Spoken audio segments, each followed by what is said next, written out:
हमारे YouTube channel पर आप सभी का स्वागत है। हम लोग विद्यालय के उपलक्ष्य में गीत गाने जा रहे हैं।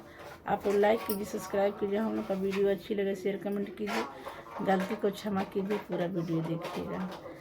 गाँव में खुलल अड़ी बाड़ी हो, राजा हमरा के पढ़ा दी। गाँव में खुलल अड़ी बाड़ी हो, राजा हमरा के पढ़ा दी।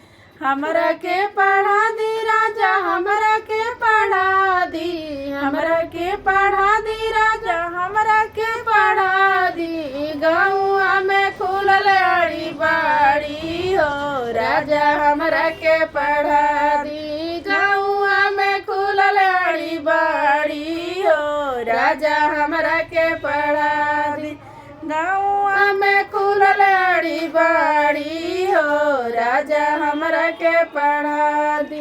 करब नाही चूल्हा बर्तन, करब नाही काम हो। करब नाही चूल्हा बर्तन, करब नाही काम हो।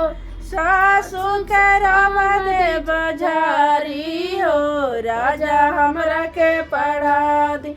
सासू के दे बजारी हो, राजा हमरा के पढ़ा दी। करब नाही चूल्हा बर्तन, करब नाही काम हो। करब नाही चूल्हा बर्तन, करब नाही काम हो। सासू करब दे बजारी हो, राजा हमरा के पढ़ा दी। सासू करब दे बजारी हो, राजा हमरा के पढ़ा दी। इंग्लिश पढ़ाल मैडम मनबाड़ी हो, राजा हमरा के पढ़ा दी। इंग्लिश पढ़ाल मैडम मनबाड़ी हो, राजा हमरा के पढ़ा दी। हमरा के पढ़ा दी राजा, हमरा के पढ़ा दी। हमरा के पढ़ा दी राजा, हमरा के पढ़ा दी। गाँव में खुलल अड़ी बाड़ी हो, राजा हमरा के पढ़ा दी। गाँव में खुलल अड़ी बाड़ी हो, राजा हमरा के पढ़ा दी। झाड़ू कर नाही करब झाड़ू पोछा, नाही करब काम हो। नाही करब झाड़ू पोछा, मानब नाही काम हो। नाही करब झाड़ू पोछा, मानब नाही काम हो।